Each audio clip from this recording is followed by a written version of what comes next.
Depending on कि किस time पे आपका मिसकैरेज हुआ है, मतलब कितने महीने की प्रेगनेंसी का मिसकैरेज हुआ है, कारण अलग अलग होते हैं। ट्रीटमेंट की अगर हम बात करते हैं तो ट्रीटमेंट कितना लंबा चल सकता है, क्या उसकी कॉस्टिंग है, क्योंकि अगर कंसीव कर रही है तो दैट मीन्स नेचुरल हो जाएगा, बट अब मिसकैरेज का जो ट्रीटमेंट है तो वो उसका क्या हमारा टेन्योर रहता है, कितने टाइम पे हमें दोबारा कंसीव करना चाहिए, वो क्या फैक्टर्स हैं। जैसे मेरे पास पेशेंट आते हैं तो मैं उनके इन्वेस्टिगेशन करके ट्रीटमेंट प्लान करा के उनको मेडिसिन देकर भेजती हूँ कि जैसे ही आप प्रेग्नेंट हो, क्योंकि आप प्रेग्नेंट होगी और मेरे पास आने में टाइम लगेगा, तो आप दवाई अपने आप ही शुरू कर दोगे और मेरे पास आके फिर मिलोगे। क्योंकि मैं एलोपैथिक डॉक्टर हूँ, मुझे आयुर्वेदा के बारे में नहीं पता, तो even I am also very interested. Doctor Geetika, ये आप हमें बताओ कि आपकी स्पेशलिटी में, आपकी पैथी में ऐसी क्या चीज़ें अवेलेबल हैं जो हम रिकरेंट मिसकैरेज पेशेंट्स को दे सकते हैं। Yes ma'am, again recurrent miscarriages के लिए भी अगर मैं बात करूँ तो आयुर्वेद में भी आप नाड़ी देख के, जीभ परीक्षण करके, क्लिनिकल एग्जामिनेशन करके, प्लस जो हम सपोर्टिव इन्वेस्टिगेशंस हैं उसको यूज़ करके हम मेडिसिन्स वगैरह पेशेंट्स को देते हैं, जिसमें ओरल मेडिसिन्स होती हैं, कुछ लोकलाइज थेरेपीज़ होती हैं जिसमें हम योनि पिच्चू या फिर हम उत्तरवस्ती कर सकते हैं, या फिर योनि धावन उनका रेगुलरली होता है। नमस्कार, मैं डॉक्टर गीतिका जीना सीखो से। आज हमारे साथ हैं डॉक्टर प्रीति मैम, और हम हर बार आपके साथ मिलते हैं और नए नए टॉपिक्स पे बात करते हैं। तो आज हम एक बहुत इंटरेस्टिंग टॉपिक लेकर के आए हैं, जिसमें एलोपैथी वे में कैसे ट्रीटमेंट किया जा सकता है, या आयुर्वेदा में कैसे ट्रीटमेंट किया जा सकता है, या फिर हम इंटीग्रेट करके कैसे आपको बेस्ट रिजल्ट्स दे सकते हैं, हम उस पर बात करेंगे। तो आज हम बात करेंगे रेकरेंट मिसकैरेजेस, यानी कि बार बार मिसकैरेज होना। बहुत सारी ऐसी फीमेल्स आती हैं जो हम वेबिनार्स करते हैं, उसमें हमारे पास बहुत सारे ऐसे कंसर्न आते हैं कि मैम कंसीव हो जाता है पर बच्चे की धड़कन नहीं आई, या फिर कोई कंजेनाइटल एनोमली हो गई, या फिर कोई रीजन ही पता नहीं चलता, या फिर सिर्फ सैक ही होता है हमारे पास, या सैक भी प्रॉपरली डेवलप नहीं होता।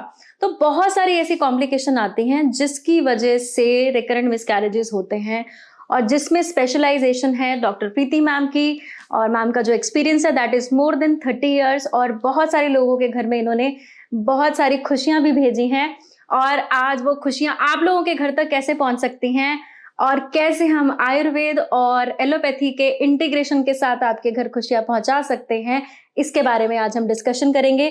तो वो लोग जिनके घर में बार बार, अगर आप कंसीव कर रहे हो और मिसकैरेज हो रहा है, और बार बार उस मेंटल प्रेशर से आप हार चुके हो, थक चुके हो, तो ये पॉडकास्ट आपके लिए बहुत ही ज्यादा बेनिफिशियल होने वाला है। और इस पॉडकास्ट को आप एंड तक जरूर देखिएगा, और फिर भी आपके कोई क्वेश्चंस या क्वेरीज रह जाएंगे तो आप मैसेज में पूछ सकते हैं, हमारी टीम आपको हेल्प करेगी। तो मैम, आज का जैसे हमारा टॉपिक है, हम डिस्कस कर रहे थे, लास्ट वेबिनार में भी हमारी बात हुई थी, बहुत सारे पेशेंट आए थे हमारे पास ऐसे, तो हमने सोचा कि हम इस बारे में हम बात करें, जिसमें कैसे हम उसको ट्रीट आउट कर सकते हैं, कैसे है उस पर हम डिस्कस करते हैं। तो मैम, आप मुझे ये बताओ कि रिकरेंट मिसकैरेज या बार बार मिसकैरेज होना एक्चुअल होता क्या है और क्यों होता है। राइट डॉक्टर गीतिका, ये आपने आज बहुत अच्छा टॉपिक उठाया है। पहले तो सबसे पहले सब लोगों को नमस्कार, और आई होप ये टॉपिक, जो लोग इस प्रॉब्लम से सफ़र कर रहे हैं, आज का पॉडकास्ट उनके लिए बहुत बेनिफिशियल रहेगा। सो रिकरेंट मिसकैरेज का मतलब होता है बार बार गर्भपात हो जाना अपने आप। सो रिकरेंट मतलब बार बार, मिसकैरेज मतलब गर्भपात। सो अगर आपकी प्रेगनेंसी होती है और वो 24 वीक्स ऑफ जेस्टेशन, मतलब 6 महीने होने से पहले ही अबॉर्ट हो जाती है, तो हम उसको मिसकैरेज बोलते हैं। रिकरेंट वर्ड हम तब यूज करते हैं जब आपके 2 या उससे ज़्यादा बार बार मिसकैरेजेस हो रहे हों। और आपको ये जान के बहुत अचंभा होगा कि ये एक बहुत कॉमन प्रॉब्लम है, एंड मोर देन 1%, मतलब 100 में से एक कपल इस प्रॉब्लम को फेस करेगा। तो आप इमेजिन कर सकते हो कि पूरी इंडिया की और वर्ल्ड की कितनी पॉपुलेशन है, और अगर कोई प्रॉब्लम 1% कपल को हो रही है, मतलब 100 में से एक को हो रही है, तो वो कितनी कॉमन प्रॉब्लम है। और अनफॉर्चुनेटली इसका बहुत लोगों को प्रॉपर ट्रीटमेंट नहीं पता है, और वो बार बार प्रेगनेंसी ट्राई करते रहते हैं, और हर बार उनका मिसकैरेज होता रहता है। तो मैम, इसके रीजंस बेसिकली क्या हैं। रिकरेंट मिसकैरेज जो है, एक तो सबसे पहले ये बहुत ही emotionally, financially and socially draining problem है। मिसकैरेज का सबसे बड़ा इशू ये आ जाता है कि जब आपकी बहुत अर्ली प्रेगनेंसी लॉस होता है तो सिर्फ कपल को पता है, तो और किसी को, घर वालों को भी नहीं पता होता कि उनका मिसकैरेज हो गया, तो इस प्रॉब्लम से वो मेंटली सोशली अकेले ही जूझते हैं। दूसरा, ये एक ऐसी चीज है जो वो बार बार हर एक के साथ डिस्कस नहीं कर पाते, तो मिसकैरेजेस के कारण पता होने बहुत जरूरी है, डिपेंडिंग ऑन कि किस टाइम पे आपका मिसकैरेज हुआ है, मतलब कितने महीने की प्रेगनेंसी का मिसकैरेज हुआ है, कारण अलग अलग होते हैं। मैं अगर एक एक ट्राइमेस्टर वाइज चलते हैं, अगर आपका मिसकैरेज बेबी की हार्ट बीट आने से पहले हो रहा है, या आपका सिर्फ बीटा एचसीजी लेवल या यूरिन प्रेगनेंसी टेस्ट पॉजिटिव आ रहा है और उसके बाद पीरियड्स आ जाते हैं, तो ये बहुत अर्ली मिसकैरेज में आता है। और इसका एक मेन कारण होता है कि जो बच्चा बनता है वो जेनेटिकली एबनॉर्मल होता है, और वो नेचर का तरीका होता है कि एबनॉर्मल प्रेगनेंसी है तो उसको रिजेक्ट कर दो। ट्रीटमेंट का हम अभी डिस्कस करेंगे। आपको ये समझ में आया कि अगर आपका बहुत अर्ली मिसकैरेज हो रहा है तो उसके दो मेन कारण होते हैं। एक तो जेनेटिक एबनॉर्मेलिटी, सेकंड एक कारण होता है कि हमारी बॉडी अपने आप एंटीबॉडीज बनाती है और प्रेगनेंसी को रिजेक्ट कर देती है। अब आ जाते हैं कि हार्ट बीट आके चले जाना, तो फिर इसका क्या कारण होता है? इसमें अब कारण उल्टे हो जाते हैं, इसमें एंटीबॉडीज का मेन रोल हो जाता है और जेनेटिक एबनॉर्मेलिटी सेकंड नंबर पे आता है। कुछ ऐसे पेशेंट्स आते हैं कि 12 से 20 हफ्ते के बीच में सडनली उनका मिसकैरेज हो गया, वो सो रहे थे, एकदम ब्लीडिंग हो गई या पानी छूट गया और एकदम बेबी बाहर आ गया, उनको हॉस्पिटल तक जाने का टाइम नहीं मिला। तो उसका कारण होता है कि जो बच्चेदानी होती है वो ऐसे में वीक होती है और वो बेबी का भार नहीं उठा पाती।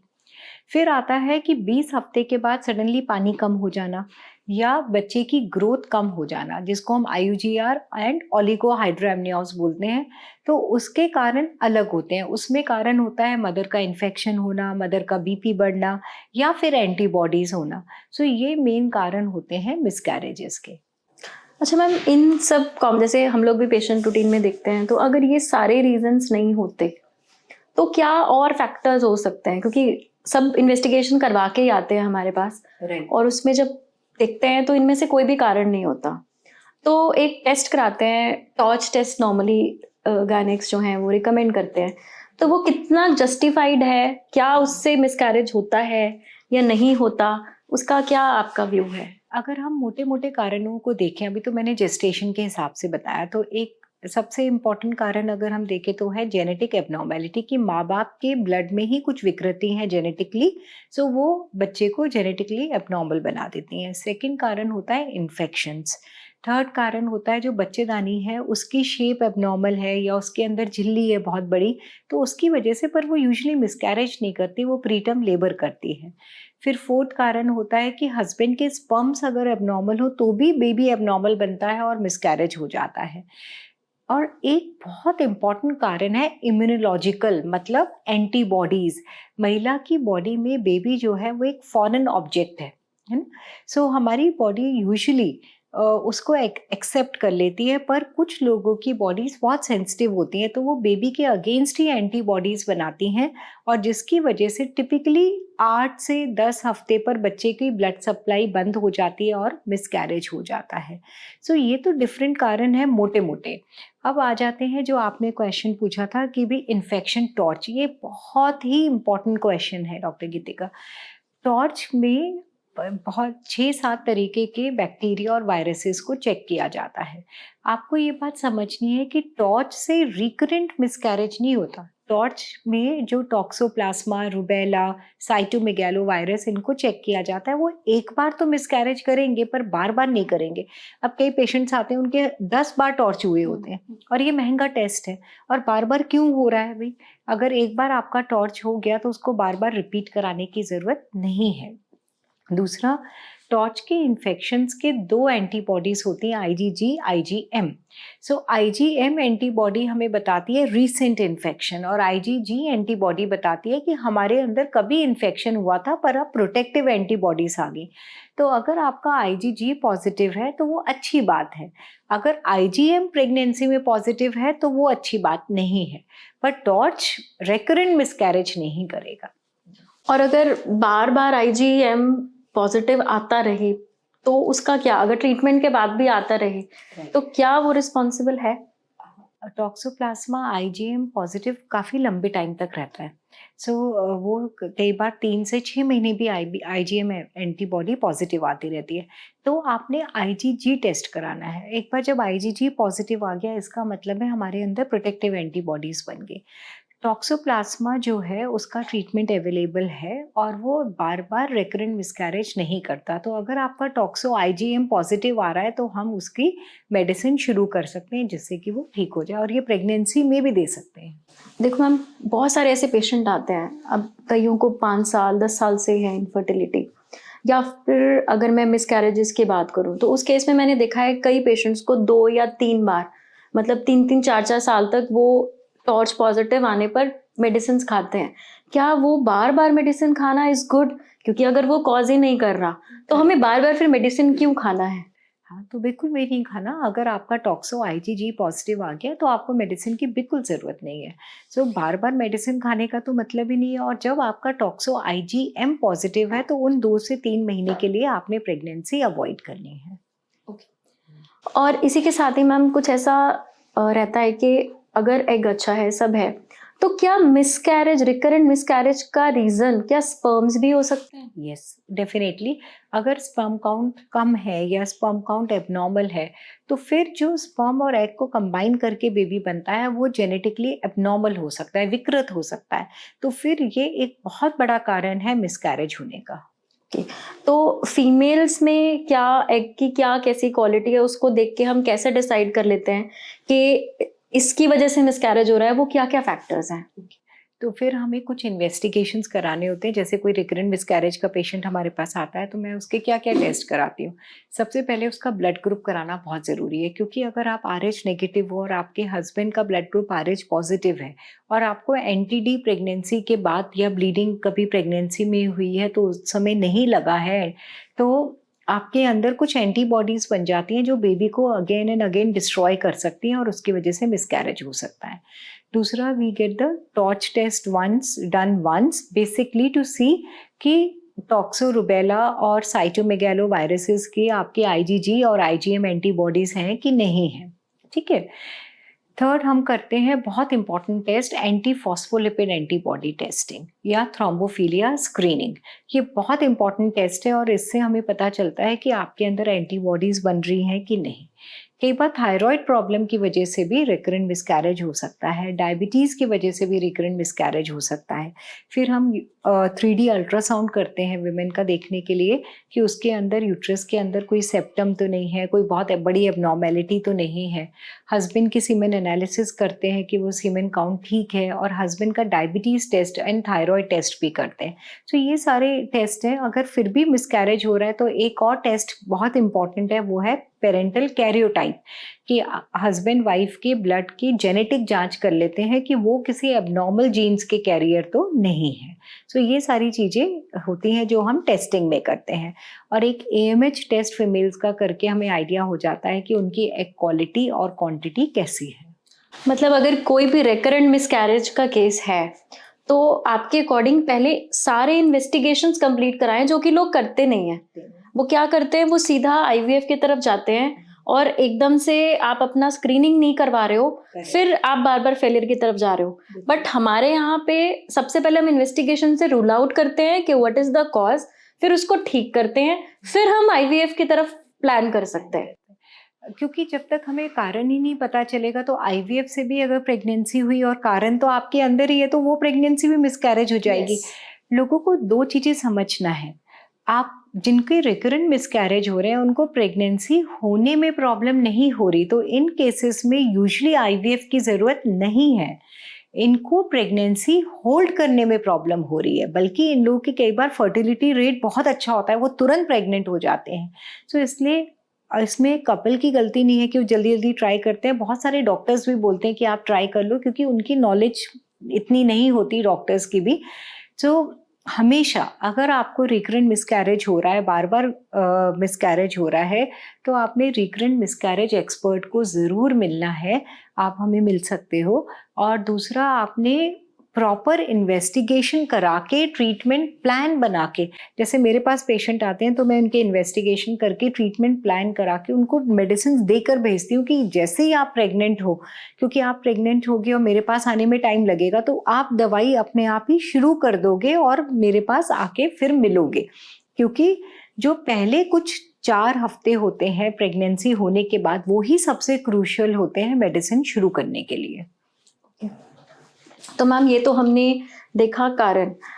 अब ट्रीटमेंट की अगर हम बात करते हैं तो ट्रीटमेंट कितना लंबा चल सकता है, क्या उसकी कॉस्टिंग है? क्योंकि अगर कंसीव कर रही है तो दैट मीन्स नेचुरल हो जाएगा, बट अब मिसकैरेज का जो ट्रीटमेंट है तो वो उसका क्या हमारा टेन्योर रहता है, कितने टाइम पे हमें दोबारा कंसीव करना चाहिए, वो क्या फैक्टर्स हैं? अगेन बहुत इंपॉर्टेंट क्वेश्चन है ये। पहले तो कितने टाइम पे कंसीव करना चाहिए। आई ऑलवेज से कि आपको कोई 6 महीने 1 साल वेट नहीं करना है। जैसे आपके एक बार भी आपने सेकंड मिसकैरेज की भी क्यों वेट करनी है? अगर पहला मिसकैरेज हुआ तो तुरंत हमें कंसल्ट करो। आप ऑनलाइन कंसल्ट भी कर सकते हो। आपके सारे टेस्ट करवा लेंगे, उन टेस्ट के बेसिस पे आपका एक प्लान बना देंगे। फिर आपने तुरंत कंसीव करने की कोशिश करनी है, क्योंकि आपको ये रियलाइज़ करना है कि आपकी एज भी तो बढ़ती जा रही है। सो अगर एज बढ़ती जाएगी तो एग काउंट कम होती जाएगी, अगर स्पर्म एब्नॉर्मल है तो उनकी एब्नॉर्मलिटी बढ़ती जाएगी और फिर कंसेप्शन होने में भी प्रॉब्लम होगी। यूजुअली देखा गया है जिनको बार-बार मिसकैरेजेस होते हैं, उनको प्रेग्नेंट होने में भी आगे जाके प्रॉब्लम आने लगती है। तो हमें टाइम नहीं वेस्ट करना, पर जैसे ही मिसकैरेज होता है कंसल्ट करना है, अपना ट्रीटमेंट प्लान बनवा लेना है और फिर आगे बढ़ना है। तो जैसे कि हमने अभी डिस्कस किया, तो पेशेंट्स आते हैं वो बहुत कंफ्यूज्ड होते हैं समटाइम्स। तो जब हम उन्हें गाइड भी करते हैं तो एक्चुअल में उनको ट्रैक ही समझ में नहीं आ रहा होता। तो इसीलिए मुझे लगा कि आज हम इस बारे में पूरा कंप्लीट डिस्कस करें कि एलोपैथी में क्या एक्चुअल होना चाहिए। जो भी परेशान हो रहे हैं एक्चुअल में उनको राइट गाइडेंस चाहिए, जो उनको नहीं मिलती, और उसकी वजह से वो बार बार मिसकैरेज और उसी ट्रॉमा से चलते हैं और उन्हें एक दिन लगता है कि अब कुछ नहीं हो सकता, और फिर एज भी निकल जाती है, एएमएच लेवल्स डाउन हो जाते हैं, हार्मोन्स डिस्टर्ब हो जाते हैं, और वो स्ट्रेस इतना ज़्यादा हो जाता है कि उसके बाद नेचुरली बॉडी जो है उसे एक्सेप्ट नहीं करती। तो ये मुझे लगता है कि इसमें प्रॉपर इस तरीके से अगर हम करते हैं तो काफ़ी अच्छा हमें रिजल्ट देखने को मिलता है। अच्छा मैम, मुझे एक बात बताओ कि बहुत सारे ऐसे पेशेंट्स आते हैं, वो बोलते हैं कि मैम मेरी ना एंडोमेट्रियम अच्छी नहीं है, इसलिए मिसकैरेज हो जाता है, तो वो क्या रीज़न है और उसका ट्रीटमेंट क्या है? एंडोमेट्रियम अच्छी नहीं होने के जो मेन कारण है वो एक तो ये है कि उनमें हार्मोनल इम्बैलेंस हो। ये सबसे इम्पॉर्टेंट कारण है, क्योंकि एंडोमेट्रियम बनती है ईस्ट्रोजन के इफेक्ट से और फिर प्रोजेस्टेरॉन के इफेक्ट से उसमें सिक्रीटरी फेज डेवलप होता है, जिसमें एम्ब्रियो इम्प्लांट होके स्टे करता है। तो अगर ईस्ट्रोजन और प्रोजेस्टेरॉन में इम्बैलेंस होगा या कोई भी हार्मोन कम होगा तो एंडोमेट्रियम नहीं बनेगी। सेकेंड कारण होता है रिपीटेड इन्फेक्शंस। आजकल बहुत पेशेंट्स आ रहे हैं जिनकी एंडोमेट्रियम के अंदर बहुत इन्फेक्शन हो जाते हैं और वो लाइनिंग आपस में चिपक जाती हैं। जब वो यूट्रस की वॉल आपस में चिपक जाती है तो उसमें स्पेस ही नहीं रहती बेबी को इम्प्लांट करने के लिए और ग्रो करने के लिए। तीसरा कारण होता है टीबी, ट्यूबरक्लोसिस। हमारे इंडिया में ट्यूबरक्लोसिस बहुत कॉमन है, तो अगर एंडोमेट्रियम की ट्यूबरक्लोसिस हो जाए तो फिर प्रेगनेंसी स्टे करने में बहुत प्रॉब्लम आती है। सो इसका बहुत सिंपल सा टेस्ट है, एक सिंपल सी पिपल बायोप्सी ले लेते हैं और उसको टीबी की जांच के लिए भेज देते हैं। दूसरा, एंडोमेट्रियम थिन होने का कारण होता है कि अगर आपके कोई प्रोसीजर्स रिपीटेडली हुए हों, जैसे कि डीएनसी बार बार हुई भी हो, तो फिर उससे ऊपर की लेयर निकल जाती है और उसकी वजह से भी लाइनिंग अच्छी नहीं बनती है। क्योंकि वही पेशेंट आते हैं, मैम मेरी 4 बार मिसकैरेज हो गया। एक अभी वेबिनार में हमारे पास एक पेशेंट मिली है, उनका 8 बार मिसकैरेज था, जिसके अंदर 4 बार तो उनकी डीएनसी हो गई। और इतनी अगर थिनिंग हो जाएगी तो फिर आप कैसे कैसे इम्प्लांटेशन होगी? आजकल डीएनसी यूजुअली ज़रूरत नहीं पड़ती है। अगर आपका मिसकैरेज हो भी गया है तो मेडिसिन से वो उसको क्लियर किया जा सकता है। दूसरा, मेरे पास तो 8-8 9-9 मिसकैरेजेस वाले पेशेंट्स भी आते हैं और सबके बच्चे हो जाते हैं, देर सवेर सभी के हो जाते हैं अगर वो प्रॉपर तरीके से चलते हैं। तो ऐसा नहीं है कि सिर्फ मेरे ट्रीटमेंट से बच्चे हो जाते हैं। What I am trying to say कि अगर आपके मिसकैरेज हो रहे हैं तो आपको होप नहीं लूज करनी चाहिए। You should come, take advice, make a plan, और फिर अगर आप उस प्लान पे चलोगे तो आपके डेफिनेटली सक्सेसफुल प्रेगनेंसी होती है। और डॉक्टर गीतिका ये देखा गया है कि अगर हम प्रॉपर प्लान के हिसाब से नहीं चलते हैं, देयर इज 80 to 90% चांस कि आपका फिर से मिसकैरेज हो जाए। पर अगर आप ट्रीटमेंट प्रॉपर लेते हो, प्रॉपर प्लान बनाते हो, तो there is more than 95% chance कि आपकी प्रेगनेंसी नॉर्मल तरीके से आगे बढ़ेगी। तो यही एक इंटीग्रेटेड हमारा ऐसा सिस्टम है जिसमें हम प्रॉपर एक गाइडेंस के साथ चलते हैं और उसी हिसाब से हम प्रेगनेंसी को आपका जो जर्नी है उसको हेल्दी बनाने की कोशिश करते हैं, स्टे कराने की कोशिश करते हैं। बट उसके लिए हमें कारण पता होना चाहिए और कारण के लिए प्रॉपर इन्वेस्टिगेशंस, वो भी आप कंसीव कर भी रहे हो उससे पहले। अब आपको पता है एक बार मिसकैरेज हो गया तो पहले आके एक बार अपना कंसल्टेशन बुक कीजिए, बात कीजिए। आपकी सारी हिस्ट्री के बाद आपके सारे इन्वेस्टिगेशंस करा दिए जाएंगे A to Z, और जो प्रॉब्लम होगी उसी पे काम करेंगे और उसके अकॉर्डिंगली फिर जो है आगे बढ़ेंगे। तो ये एक मुझे लगता है ट्रैक होना चाहिए जो कि लोगों को नहीं पता है। ये बहुत इंपॉर्टेंट है। और दूसरा, कई बार यूट्राइन कैविटी को एक्सप्लोर करने के लिए हम हिस्ट्रोस्कोपी कर सकते हैं, और हम तो ऑफिस हिस्ट्रोस्कोपी करते हैं जिसमें एनेस्थीसिया की ज़रूरत नहीं पड़ती, जो पेनलेस होता है। तो इसमें एक पतला सा पेन जैसा एक स्कोप यूट्रस के अंदर इंसर्ट करते हैं और स्क्रीन में, मॉनिटर पे आपको पूरी यूट्राइन कैविटी दिख जाती है कि कैविटी क्लीन है। दूसरा, 3D अल्ट्रासाउंड हम करते हैं। 3D अल्ट्रासाउंड से हमें काफ़ी कुछ नॉलेज मिल जाती है। सो बहुत सारी आधुनिक तकनीकें आ गई हैं जिनके थ्रू हम ये डायग्नोस कर सकते हैं कि प्रॉब्लम क्या है, क्यों मिसकैरेज हो रहा है, और फिर उसके हिसाब से उस पर काम कर सकते हैं। हमारे पास भी जितने पेशेंट्स अभी एडमिट हैं हमारे पास जिनको रिकरेंट मिसकैरेजेस के केस हैं, वो भी हम लोग भी उनका आयुर्वेदिक ट्रीटमेंट जो साथ में रहता है यूट्रस हेल्दी करने के लिए, डाइट लाइफस्टाइल चेंजेस करके प्लस उनका बीज शुद्धि गर्भ शुद्धि करते हैं, और उसके साइड बाय साइड ही उनका विजिट मैम के सेंटर में रहता है। और वहाँ पे हमें अगर कोई एंडोमेट्रियल PRP ज़रूरत है या हमें एंडोमेट्रियल लाइनिंग के लिए हिस्टोस्कोपी रिक्वायरमेंट है तो वो सारे प्रोसेस किए जाते हैं। और साथ के साथ अगर हम ट्रीटमेंट की भी बात करें तो जो स्पेशलाइज्ड ट्रीटमेंट है, डिपेंडिंग ऑन द कॉज, कि अगर हमें हेपरिन इंजेक्शंस की ज़रूरत है, हमें एस्पिरिन की ज़रूरत है, प्रोजेस्टेरॉन की ज़रूरत है, या फिर कई बार होता है स्टिच लगाना पड़ता है, तो वो सारी फैसिलिटीज़ अवेलेबल हैं। और इनफैक्ट आपका अगर प्लान बन जाता है तो फिर आपको पता होता है कि मुझे इस टाइम पे ये चीज़ हमें करानी है, और हम बहुत हैंड होल्डिंग भी करते हैं। मतलब ऐसा नहीं है कि आप कहीं दूर से आ रहे हो और आपने एक बार दिखाया हमें और आप चले गए तो फिर हम आपकी बिल्कुल हेल्प नहीं करेंगे।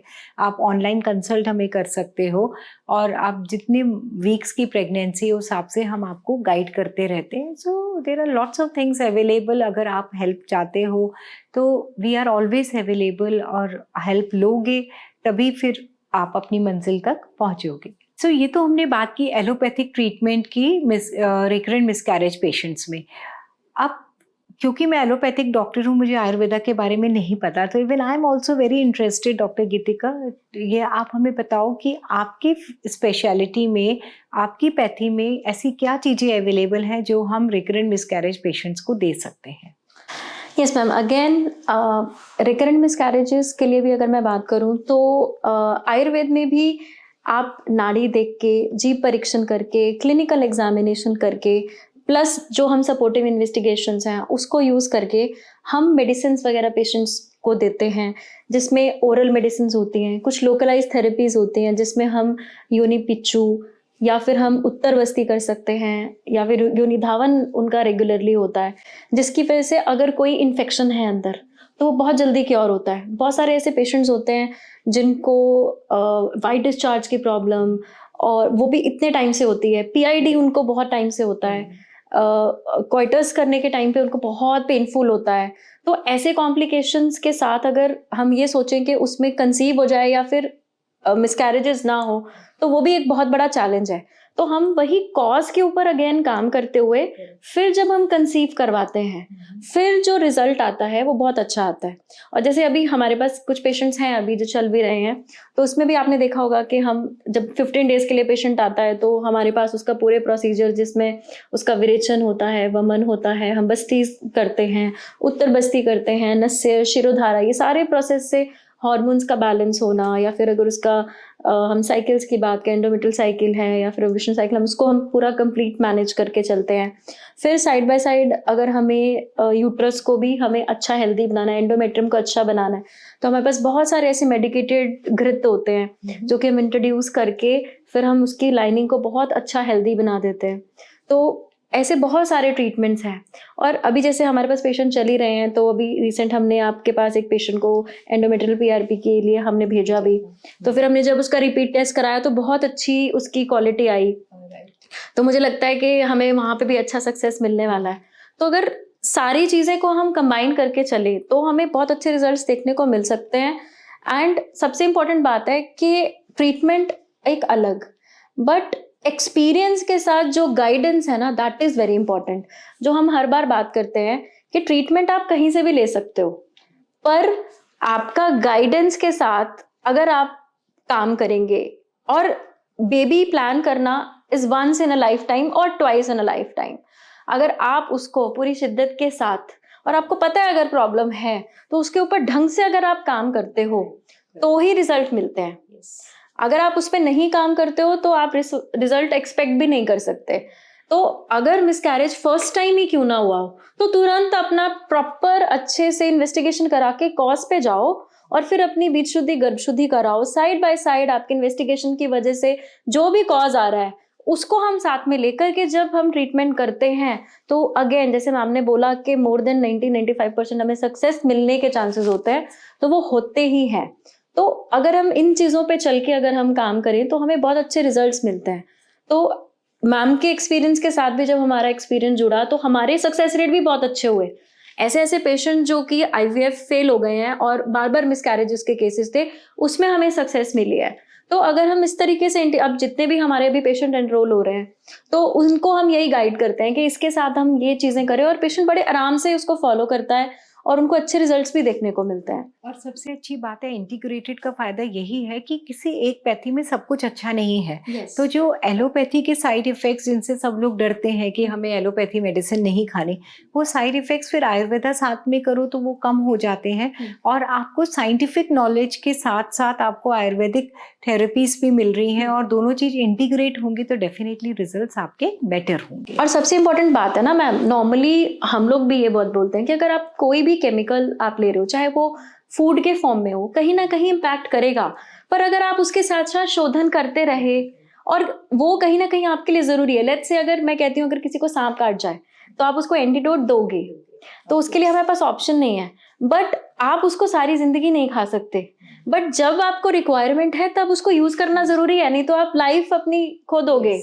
तो हर एक पैथी का अपना इम्पोर्टेंस है, और उस इम्पोर्टेंस के साथ अगर हम उसको यूज करके अपनी हेल्थ को कॉन्शियसली सोच के उसके लिए सही डिसीजन लेकर के चलते हैं, तो हमें ये बार बार मिसकैरेजेस, बार बार आईवीएफ फेलियर, या फिर हमें फाइब्रॉइड्स और ये सबसे इतना डरने की जरूरत नहीं है। आपको डिसीजन लेने की जरूरत है कि भाई मेरा करोड़ों रुपए का शरीर है, उसके लिए मैं डिसीजन क्या लूं। और उसके लिए अगर किसी को ये भी है कि कैसे होगा, क्या होगा, तो एटलीस्ट आप हमारे साथ एक बुक जरूर करें वीओबीडी, जिसके अंदर आयुर्वेदिक या एलोपैथी वे में हम कैसे आपके केस को सॉल्यूशन दे सकते हैं, तो उस पे काम किया जा सके। तो इसके साथ मुझे लगता है कि अगर रिकरेंट मिसकैरेजेस की प्रॉब्लम है, और जितना मेंटल स्ट्रेस और फीमेल्स इतना प्रेशर लेके चलती हैं, घर में माहौल ऐसा हो जाता है, तो मुझे लगता है कि इस पॉडकास्ट से उनको काफी बेनिफिट मिलने वाला है। राइट, सो बिल्कुल सही कहा डॉक्टर गीतिका। एक कदम आप बढ़ाओ तो आगे हम भी आपका हाथ पकड़ने में मदद करेंगे। और जैसे डॉक्टर गीतिका ने समझाया, और मैं भी आपको इतनी देर से यही बता रही हूँ कि प्रॉब्लम ऐसा नहीं है आप में अकेले में है। It's a very common problem. Recurrent miscarriage is seen in 1% of women. 100 में से एक लेडी को रिकरेंट मिसकैरेज होगा। पर अगर आप ट्रीटमेंट नहीं करोगे तो फिर सोल्यूशन मिलना मुश्किल है। तो आप कंसल्ट करो, अपना प्रॉपर प्लान बनवाओ, और फिर प्रेगनेंसी ट्राई करो, सक्सेस होगी। तो इसी के साथ मैं थैंक यू बोलूँगी डॉक्टर प्रीति मैम का कि उन्होंने बहुत अपने बिजी शेड्यूल में से टाइम निकाल के हमारे साथ आए और हमने कोशिश की कि आपको हम गाइड कर पाएँ, क्योंकि हमारी भी मीटिंग सिर्फ केसेस को डिस्कस करने के लिए होती है। बहुत मुश्किल से टाइम मिलता है मैम के साथ, ताकि हम इंटीग्रेटेड वे में कैसे इस चीज़ को हम मैनेज कर पाएँ, कैसे कर पाएँ। तो आई थिंक ये पॉडकास्ट आप लोगों के लिए बहुत ज़्यादा बेनिफिशियल होगा, तो इसको मैक्सिमम शेयर ज़रूर करें, क्योंकि आपके जैसे और भी ऐसे बहुत सारे कपल्स हैं जिनको इस नॉलेज की ज़रूरत है। तो ये अवेयरनेस के लिए हमारा आज का जो पॉडकास्ट है, इसको हम आज समाप्त करते हैं और मिलेंगे एक नए टॉपिक के साथ जो कि आपको हेल्पफुल रहेगा, आपके हेल्थ के लिए, आपकी यूट्राइन हेल्थ के लिए और एक कपल की हेल्थ के लिए, जो कि आप एक अच्छा बेबी कंसीव करने के लिए जो आपको हेल्प कर सके। Thank you so much. Thank you so much and best wishes and thank you doctor Geetika. Thank you. Bar bar abortions होना या फिर अगर आप भी इनफर्टिलिटी से परेशान हो रहे हैं तो अभी आप अपॉइंटमेंट अपनी बुक कर लीजिए हमारे हिम्स हॉस्पिटल पंचकुला की, क्योंकि हर वेडनेसडे को डॉक्टर प्रीति जिंदल जो IVF स्पेशलिस्ट हैं और 30 ईयर से भी ज्यादा का उनको एक्सपीरियंस है, उनसे